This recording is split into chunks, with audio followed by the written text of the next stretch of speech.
What up? It's Dramos, and this is the recap. Happy Halloween.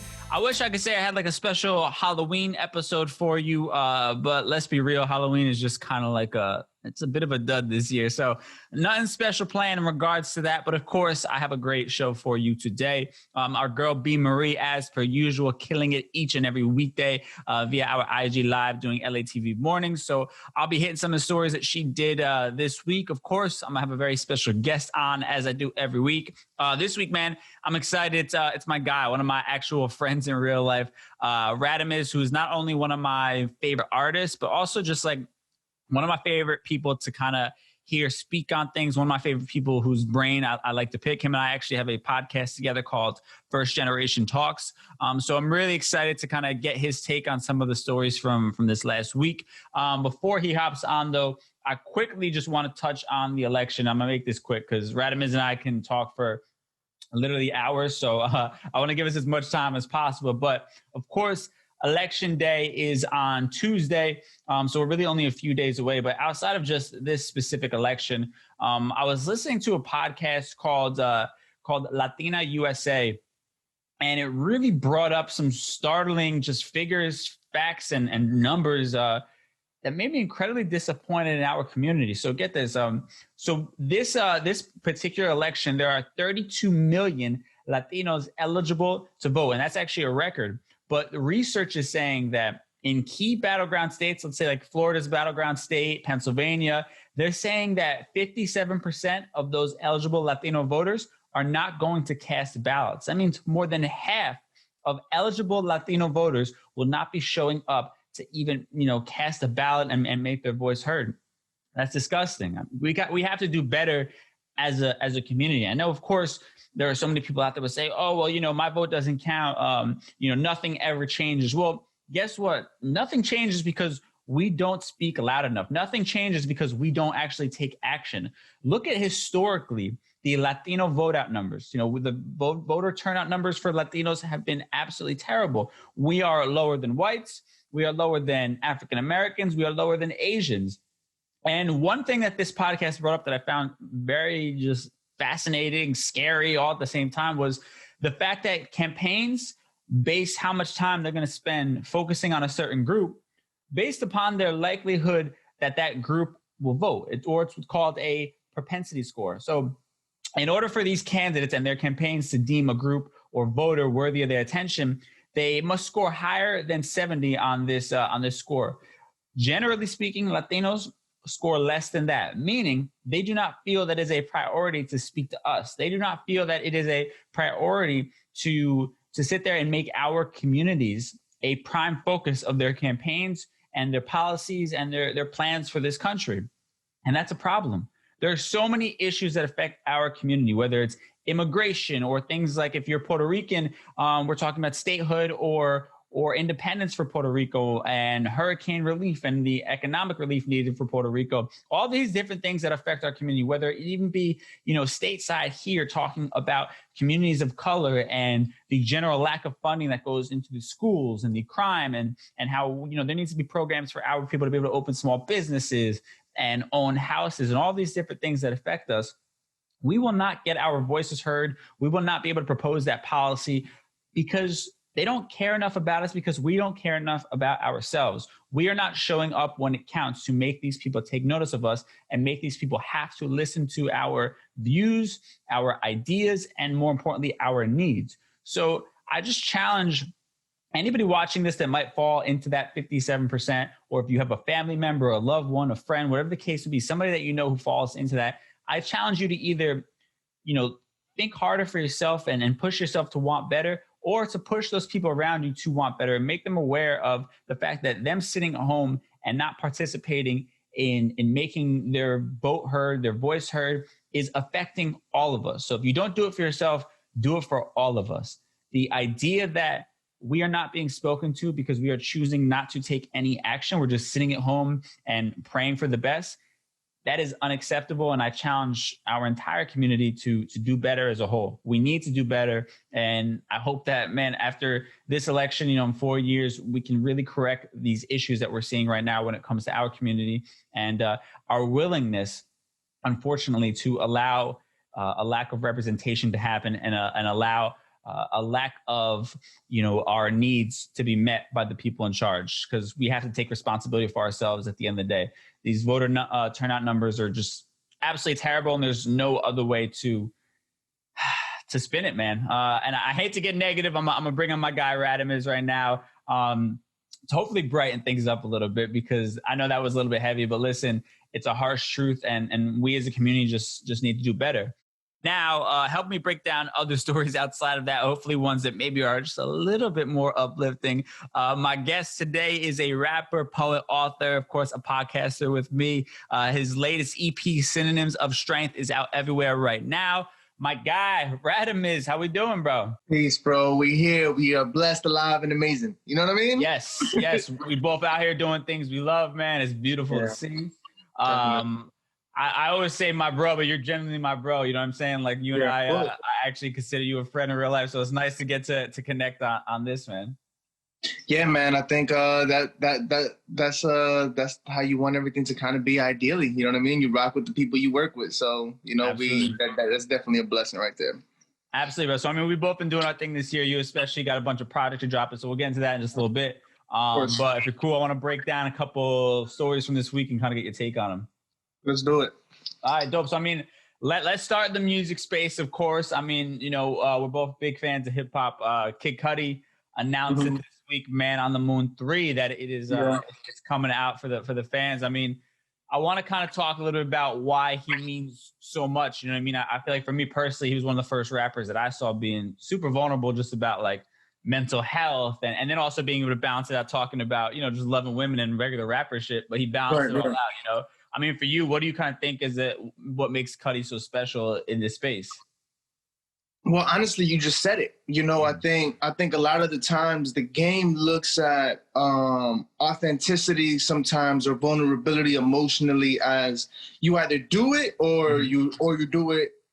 You either do it all the way or you never do it, with just like sparsely including it. Where I think Cudi, since he burst on the scene, you know what I'm saying? Like on the high school, me listening to Heaven at Night and Day and all the versions of Day and Night, and seeing videos of him in East New York with Dr. Genius coming up. Like his come up was real, you know what I'm saying? He worked everywhere around Soho. And so in one aspect, he's very relatable as a human being, you know what I'm saying? Because I think his path to his success has always been pretty much on display, you know what I mean? But at the same time, it's not one of those things where all I do is sing sad songs, or all I do is sing positive songs, or all I do is sing weed songs and girl songs. It's like, yo, Cudi really just embodied the whole thing from the jump. You know what I mean? And that's very impressionable. And I know for me personally and like the people around me, man, like when Cudi burst on the scene, like that's not something you really saw. You know what I mean? And he did a lot, like the singing, the classic hum, just the way, everything about him, Brad, man. He's definitely the father of a lot of people in this generation, at least in the way of being able to embrace the multitude of their creativity, as opposed to having to like pick apart themselves and only do one, you know what I mean? Of who they are. You can be your full self and be ill. Yeah. I mean, that's the thing. He shows you can be your full self because he's unapologetically himself. You know what I'm saying? Even dropping projects that maybe weren't as well received as the first one. Right. He still just does what he does. You know what I'm saying? I think I was telling you this the other night. I texted you when I was listening to your new project. I was like, it took me a minute to kind of like get on this vibe of it. You know what I'm saying? Because I love the last one so much, and it was similar but different, I have to say. And I even told you that. I mean, it's got to be, I'm sure, a little bit difficult though, like as an artist, like, or maybe it's not, like you're yourself, and then you kind of have to sit there and just hopefully wait for people sometimes to just adapt to where you are or meet you where you are almost, Right. Yeah. I mean, the tough part is that, we have to pay bills, and you have like rent isn't paid off props. You know what I'm saying? Rent isn't paid off respect, so that's a better bar. Like, and it's like, so that's the really the only hard part, you know what I mean? Because we're in a place where I want to be able to live well. I want to be able to feed my family and do what I got to do. But I know, as a study of the marketplace of hip hop, and if you're aware of what monetizes better and whatever the case,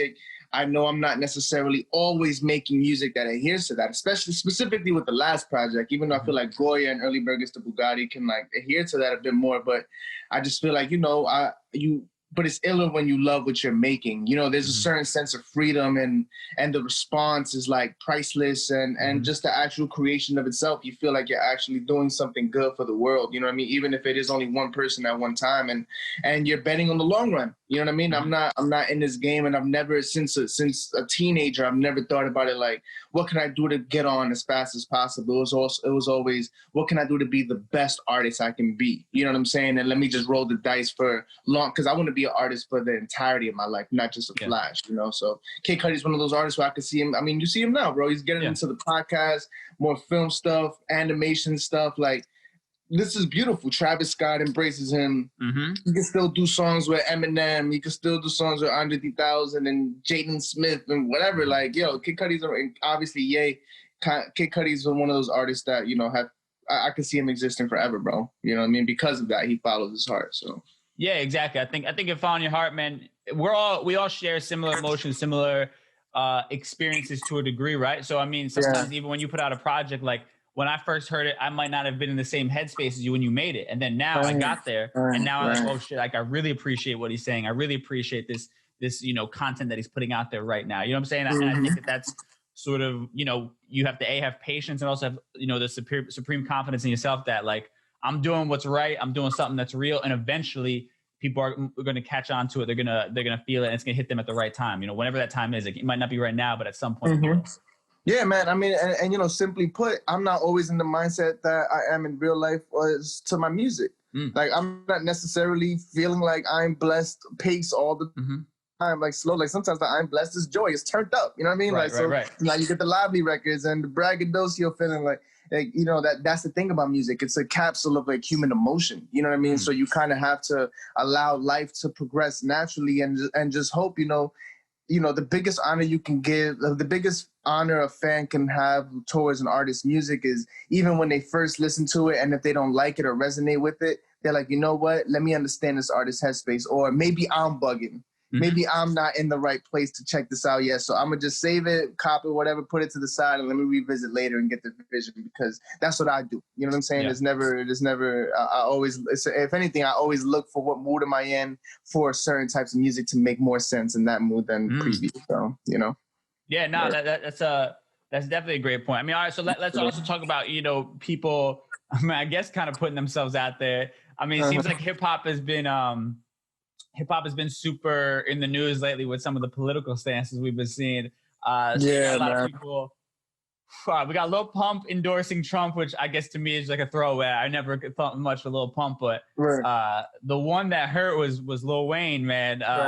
Really almost doing the most, it feels like right now with it. Yeah. I mean, let's kind of break it down, I guess as an artist, but also as a fan. I mean, you got on one hand, somebody like Lil Wayne means so much to the culture in general, but also should we even be looking to him for our political almost like acceptance or reaffirmation of how we feel? And two, I mean, is it like almost like you feel like you've been stabbed in the back by this artist to a degree that you've held up to such a high regard? Yeah, man. I mean, yeah, with Wayne specifically, just because I never really tapped into Lil Pump's energy like that, besides like just being aware that he makes like turn up music and stuff. But with Wayne, the consistent marker that I have in my mind as far as like, navigation of celebrity and their positions of power, and then the innate responsibility that comes with, and then the eventual shortcomings for so many, is the Dave Chappelle, Ja Rule segment. And then where it's just like, nah, what, I don't really care what artists have to say in times like this. Like now, if an artist can say something that uplifts the people, wow, you've overstepped. You've stepped into a new zone. You know what I'm saying? If an artist's music already indicates that, and they fall short, right? And then they fall short when the platform is presented for them to like, all right, now speak what you know what I'm saying, what you rap about, you go and use your platform for that. Right. And that falls short, then I feel like that can honestly lead to disappointment. So with somebody like Wayne, it's somebody who, we're talking a Millie, we're talking hustler music, we're talking, you know what I'm saying, Duffel Bag Boy, we're talking mixtape era.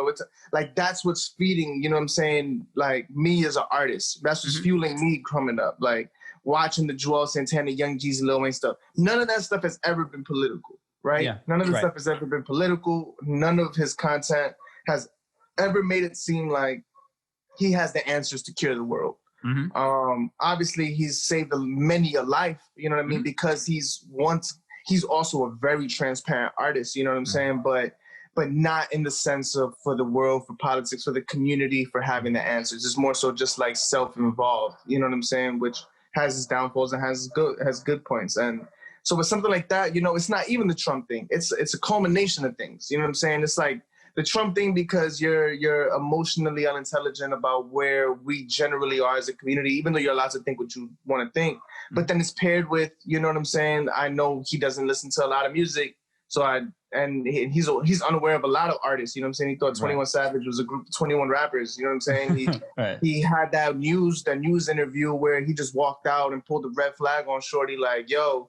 You know what I'm saying? Black Lives Matter. I don't know what that is. You know what I'm saying? He's a rich black man in America, successful, so racism doesn't exist. Racism doesn't exist, you know? So it's a couple of things that I think we have to, as much as I love Lil Wayne, and I'm sure people in his vicinity and his circumference love him even more, you know, he's already been pattern to me as somebody who since young was on some hip hop, was on some NO, Cash Money. This is what I'm doing. This is my life, and my routine has led to my success, where when you get to that place, you normally are protected to a certain extent from being contested, having your opinions contested, having your decisions being contested, because a lot of people depend on your livelihood. So the last thing you want to do is get Lil Wayne mad. You know what I'm saying? You need to still be on tour. You need to still whatever. So you just hope, you know, I got love for him. I pray for him, but you gotta hope that somebody around him takes steps up to that place where it's just like, yo, my brother, like, let's give you some education. Now, if you have all the facts, you know what I'm saying? But this is still a democracy. If you have all the facts and you are entitled to own your own opinion and you stick to the same opinion you came into this with, then yo, so be it. You know what I'm saying? Everybody, that's the thing about being a human. We all have free will. But for me, I get the sense that it's not coming from, I read all the facts and this is what my stance is. And that, you know, is something that we can correct as a community. I'd say that. You know what I mean?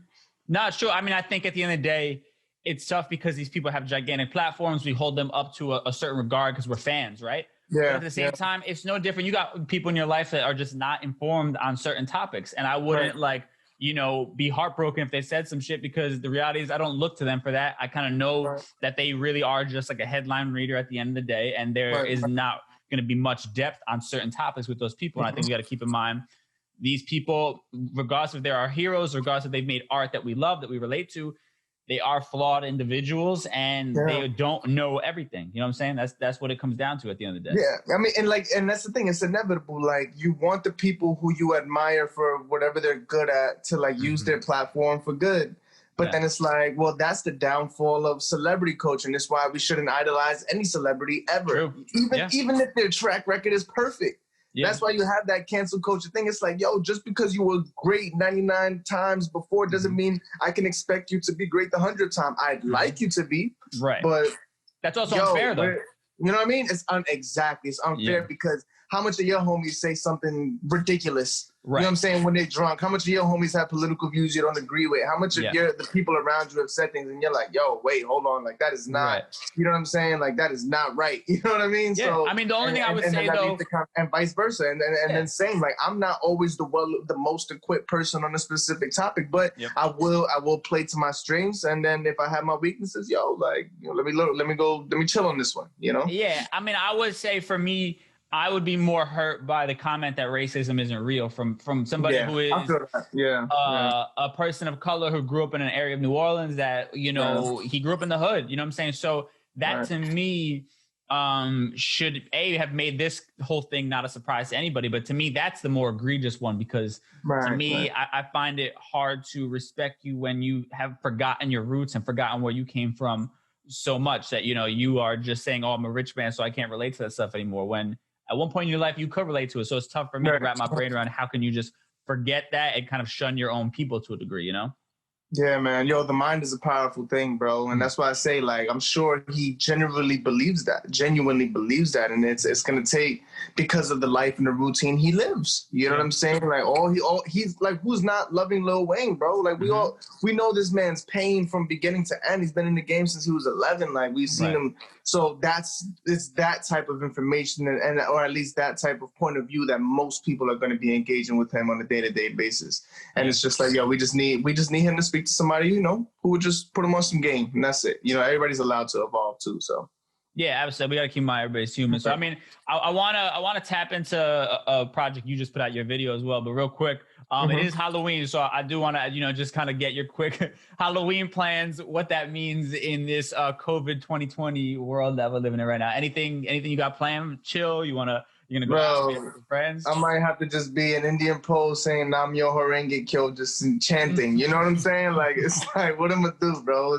It's one of those things where, you know, I never, you know, growing up in New York, like Halloween was not the day, low key. So from the jump, I was never really super into Halloween. Like that was a gang initiation day in New York. So I was always like, this ain't no fun.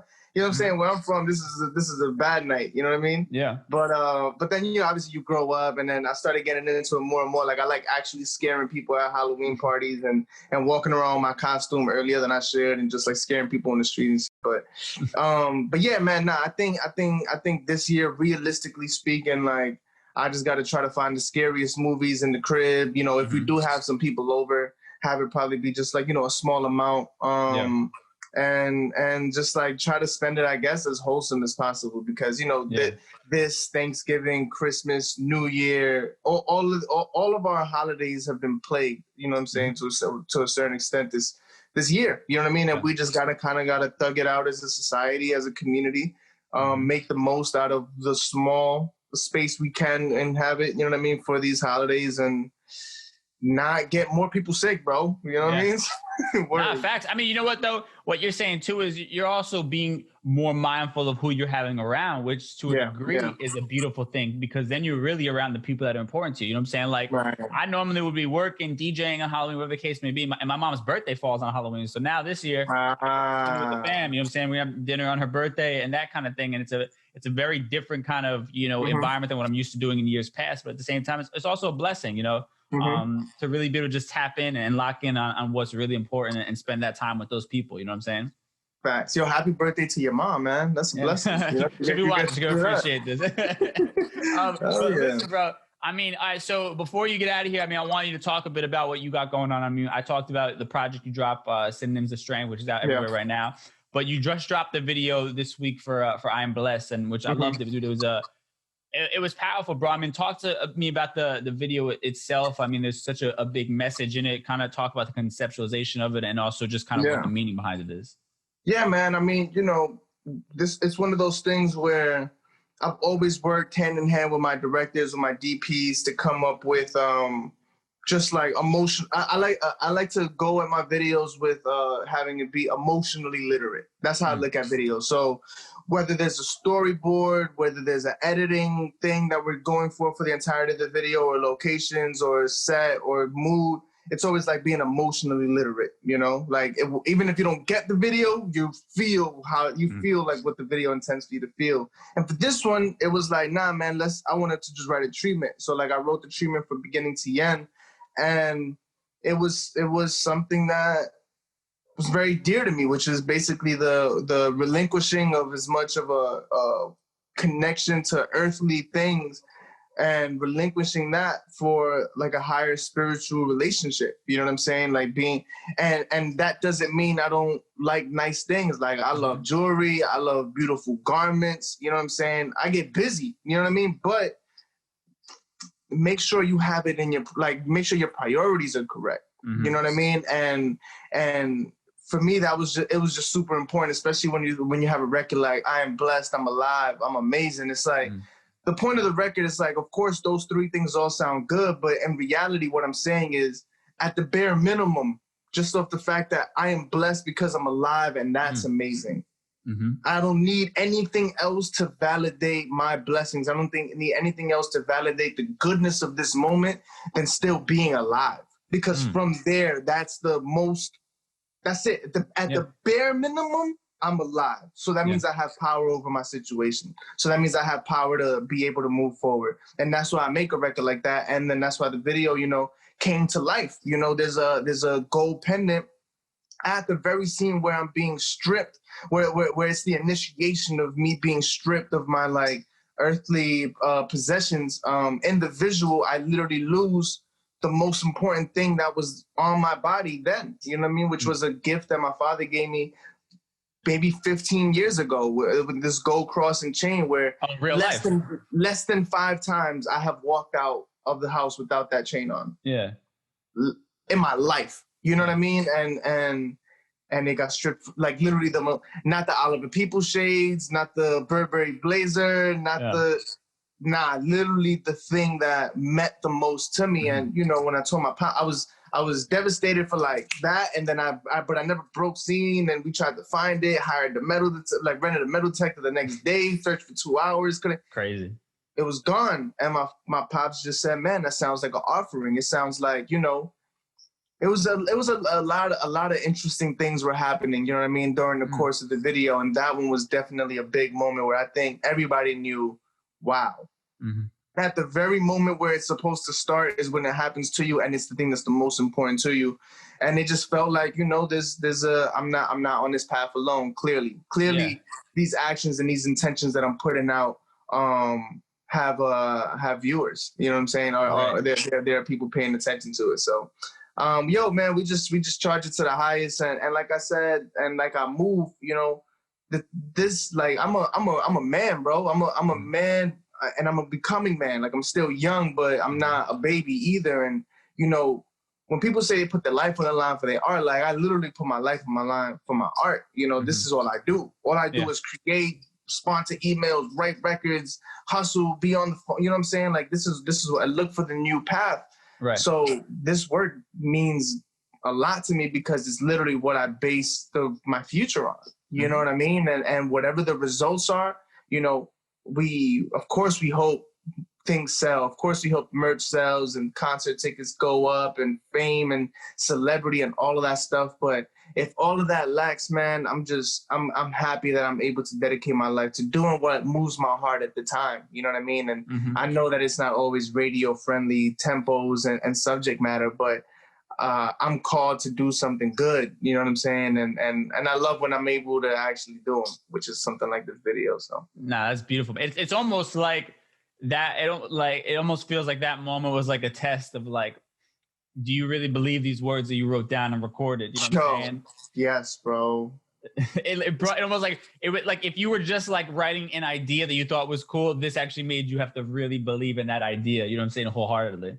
And it was like sacrifice. And you know what I'm saying? Yeah. The Bible talks about sacrifice, but it's like in the Bible, they say, you know, like when, like he almost gave up his son, right? Yeah. And it's like, wait, you misinterpreted it. You don't have to literally sacrifice your son to honor God. But it was like, oh, but you were willing to. You know what I mean? Like, oh, you were willing to, though. You were willing to go there, and whatever that higher power, good calling, good purpose, gut feeling, universe, whatever the word, to me, I'm talking about the exact same thing. It's just like, yo, I get to just like represent that, and I'll rock with it. You know what I'm saying? And I'll rock with it. And for me, it's the same thing. Like, I'm not always feeling like I'm blessed. I'm alive. Sometimes it's dirty. Sometimes it's good in the face of evil. Sometimes it's just braggadocio. Sometimes it's just ill hip hop. Whatever. I'm not like a pope on percussion. You know what I'm saying? I'm not here to like, but I am conscientious of like just putting good out into the world, because I feel in general we need more of that. You know what I'm saying? Good doesn't always have to mean monetary. Good doesn't always have to mean proving your haters wrong. It's like, yo, prove your fans right. You know what I'm saying? Like, why are you proving your haters wrong? Like, prove your fans right. Like, give your fans ammo. You know what I mean? To like believe in you and ride with you even more. So we do it for the kids, man. My target audience is 12 to 13-year-olds, bro. I know the power of music, so that's what we on. Nah, I love that, my dude. Well, listen, bro, I appreciate you, man. Everybody go check out the project. Synonyms of Strength is out right now. The video for I Am Blessed, I'm Alive, I'm Amazing. And dude, I just appreciate you, my dude. Like all the the good energy you put out there, all the thoughts. I mean, all the transparency and just realness, bro. You're appreciated and it's much needed, man. So I just want to give you a rose as well. I haven't seen you in a minute. So, Yes, bro. Now, it's COVID time. We're going to link up and have a good time. But regardless, you're always in my prayers, in my heart, bro. We all represent each other, and your win is my win, and vice versa. So Same. We out here, man. All right, my dude. I appreciate you, bro. I'll see you soon. Appreciate y'all. Love. All right. Man, big salute to my guy, Radamiz. Always good talking to him. Make sure you go check out his video, I Am Blessed. Just absolutely incredible piece of art. The EP is out right now, sending him some strength. Just absolutely amazing. Go give him a follow on social media. Just a really solid, positive, and really intelligent dude. So make sure you go check him out and go check out our podcast together, First Generation Talks, everywhere you find podcasts. Now, before I get out of here, of course, I want to leave you on a positive vibe, man. It's always much needed, especially during these times. So I thought it would be appropriate today that our positive note that I'm leaving you on comes to us from Alexandria Ocasio-Cortez. And the quote is, "Hope is not something that you have. Hope is something that you create with your actions." Let me read that again. Hope is not something that you have. Hope is something that you create with your actions. And that couldn't be more true for what I was speaking on when I first started the show, and also just applying it to your life. I mean, hope is not something that falls, out of the sky. Opportunities are not something that just falls out of the sky. Change is not a thing that just falls out of the sky. All of that requires you taking action. You have to take the first step towards the change you want to see. You need to take the first step towards finding the peace that you seek. And listen, we all collectively need to take the first step towards solidifying ideas and plans that will benefit our community and help uplift our entire community and just, man, make us better as a whole. So I challenge you, take action. Don't sit around waiting for somebody else to do things for you. You have all the power right there in your hands. And one by one, if we're all out there taking action, stepping up, making sure our voices are heard, we will see the change that, we need to see. Not only that we want to see, but that we need to see. Now, with that said, thank y'all so much for tuning in. Of course, make sure you check out LATV Mornings with our girl, B. Marie, Monday through Thursday on our IG Live. She'll be giving you the daily top headlines. And of course, each and every weekend, I'll be here breaking it down with a different guest. Have a great Halloween weekend. Be safe out there. Make good decisions. I'll see you next time. Bye.